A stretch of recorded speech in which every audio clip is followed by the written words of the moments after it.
The Wonderful Wizard of Oz by Lyman Frank Baum. Chapter 5. The Rescue of the Tin Woodman.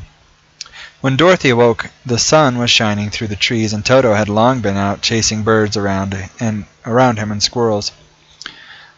She sat up and looked around her.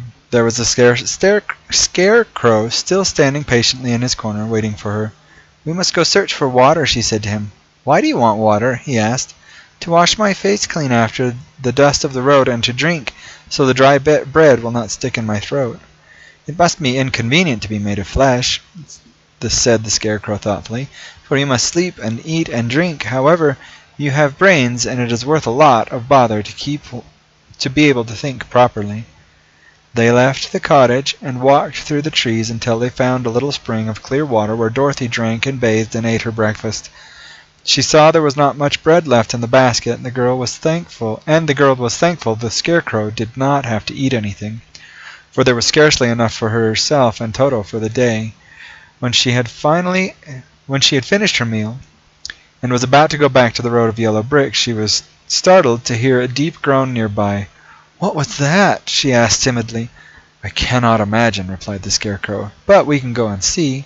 Just then another groan reached their ears, and the sound seemed to come from behind them. They turned and walked through the forest a few steps, when Dorothy discovered something shining in a ray of sunshine that fell between the trees. She ran to the place and stopped short with a little cry of surprise. One of the big trees had been partly chopped through, and standing beside it, with an uplifted axe in his hand, was a man made entirely of tin.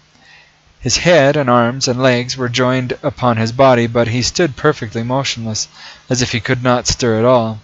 Dorothy looked at him in amazement, and so did the Scarecrow, while Toto barked sharply and made a snap at the tin legs which hurt his teeth. "Did you groan?" asked Dorothy. "Yes," said the Tin Man, "I did. I have been groaning for more than a year, and no one has ever heard me before or come to help me." "What can I do for you?" she inquired softly, for she was moved by the sad voice in which the man spoke. "Get an oil can and oil my joints," he answered. "They are all rusted so badly I cannot move them at all. If I am well oiled I shall soon be all right again. You will find an oil can on a shelf in my cottage." Dorothy at once ran back to the cottage and found the oil can, and then she returned and asked anxiously, "Where are your joints?" "Oil first my neck," replied the Tin Woodman. So she oiled it, and as it was quite badly rusted, the Scarecrow took hold of the tin head and moved it gently from side to side until it worked free, and then the man could turn it himself. "Now oil the joints in my arms," he said, and Dorothy oiled them as the Scarecrow bent them carefully until they were quite free from rust and as good as new. The Tin Woodman gave a sigh of satisfaction and lowered his axe, which he leaned against a tree. "This is a great comfort," he said. "I have been holding that axe in the air ever since I rusted. I am glad to be able to put it down now at last. Now, if you will oil the joints of my legs, I shall be all right once more." So they oiled his legs until he could move them freely, and he thanked them again and again for his release, for he seemed a very polite creature and very grateful. "I might have stood there always if you had not come along," he said, "so you have certainly saved my life. How did you happen to be here?" "We are on our way to the Emerald City to see the Great Oz," she answered, "and we stopped at your cottage to pass the night." "Why did you wish to see Oz?" he asked. "I want him to send me back to Kansas, and the Scarecrow wants him to put a few brains into his head," she replied. The Tin Woodman appeared to think deeply for a moment, and then he said, "Do you suppose Oz could give me a heart?" "Why, I guess so," Dorothy answered. "It would be as easy as to give the Scarecrow brains." "True," the Tin Woodman returned. "So if you will allow me to join your party, I will also go to the Emerald City and ask Oz to help me." "Come along," said the Scarecrow heartily, and Dorothy added that she would be pleased to have his company. So the Tin Woodman shouldered his axe, and they all passed through the forest until they came to the road that was paved with yellow brick. The Tin Woodman had asked Dorothy to put the oil can in her basket, for, he said, If I should get caught in the rain and rust again, I would need the oil can badly. It was a bit of good luck to have their new comrade join the party, for soon after they began their journey again, they came to a place where the trees and branches grew so thick over the road that the travelers could not pass. But the Tin Woodman set to work with his axe and chopped so well that he soon cleared a passage for the entire party. Dorothy was thinking so earnestly as they walked along that she did not notice when the Scarecrow stumbled into a hole and rolled over the side of the road. Indeed, he was obliged to call to her to help him up again. "Why didn't you walk around the hole?" asked the Tin Woodman. "I don't know enough," replied the Scarecrow cheerfully. "My head is stuffed with straw, you know, and that is why I am going to Oz to ask for some brains." "Oh, I see," said the Tin Woodman. "But, after all, brains are not the best thing in the world." "Have you any?" inquired the Scarecrow. "No, my head is quite empty," answered the Woodman. "But once I had brains, and a heart also. So having tried them both, I should much rather have a heart." "And why is that?" asked the Scarecrow. "I will tell you my story, and then you will know." So while they were walking through the forest, the Tin Woodman told the following story. "I was born of a woodman who chopped down trees in the forest and sold the wood for a living. When I grew up, I too became a woodchopper, and after my father died, I took care of my old mother as long as she lived. Then I made up my mind that instead of living alone I would marry, and that I might not become lonely. There was one of the Munchkin girls who was so beautiful that I soon grew to love her with all my heart. She, on her part, promised to marry me as soon as I could earn enough money to build a better house for her. So I set to work harder than ever. But the girl lived with an old man who did not want her to marry anyone, for he was so lazy. But the girl lived with an old woman who did not want her to marry anyone, for she was so lazy she wished the girl to remain with her and do the cooking and housework. So the old woman went to the Wicked Witch of the East and promised her 2 sheep and a cow if she would prevent the marriage.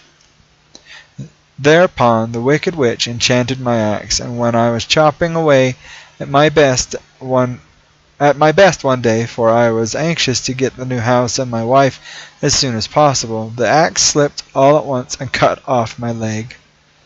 That at first seemed a great misfortune, for I knew that a one-legged man could not do very well as a woodchopper, so I went to a tinsmith and had him make a new leg out of tin. The leg worked very well once I was used to it, but my action angered the Wicked Witch of the East, for she had promised the old woman that I could not marry the pretty Munchkin girl.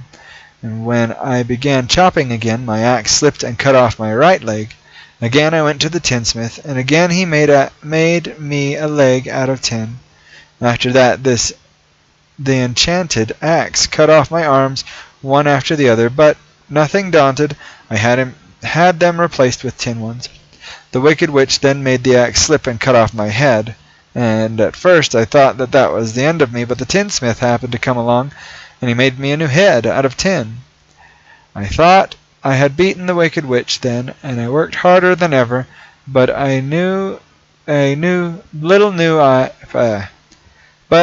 little knew how cruel my enemy could be. She thought of a new way to kill my love for the beautiful Munchkin maiden, and made my axe slip again, so that it cut right through my body, splitting me into 2 halves.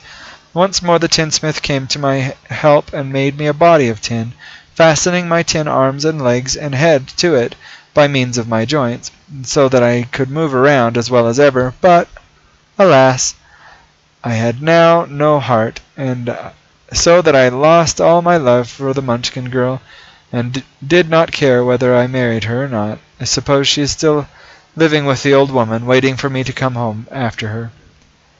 My body shone so brightly in the sun that I felt very proud of it, and it did not matter if my axe slipped, for it could not cut me. There was only one danger, that my joints would rust, but I kept an oil can in my cottage and took care to oil myself whenever I needed it. However, there came a day when I forgot to do this, and being caught in a rainstorm before I thought of the danger of my joints had rusted, and I was left to stand in the wood until you came to help me. It was a terrible thing to undergo, but during the year I stood there I had time to think that that the greatest loss I had known was a loss of my heart. While I was in love, I was the happiest man on earth, but no one can love who has not a heart, and I am resolved to ask Oz to give me one. If he does, I will go back to the Munchkin maiden and marry her." Both Dorothy and the Scarecrow had been greatly interested in the story of the Tin Woodman, and now they knew why he was so anxious to get a new heart. "All the same," said the Scarecrow, "I shall ask for brains instead of a heart, for a fool would not know what to do with a heart if he had one." "I shall take the heart," said the Tin Woodman, "for brains do not make one happy, and happiness is the best thing in the world." Dorothy did not say anything, for she was puzzled to know which of her two friends was right, and she decided that if she could only get back to Kansas and Aunt Em, it did not matter so much whether the Woodman had no brains and the Scarecrow no heart, or each got what he wanted. What worried her the most was that the bread was nearly gone, and another meal for herself and Toto would empty the basket. To be sure, neither the Woodman nor the Scarecrow ever ate anything, but she was not made of tin or straw, and could not live unless she was fed.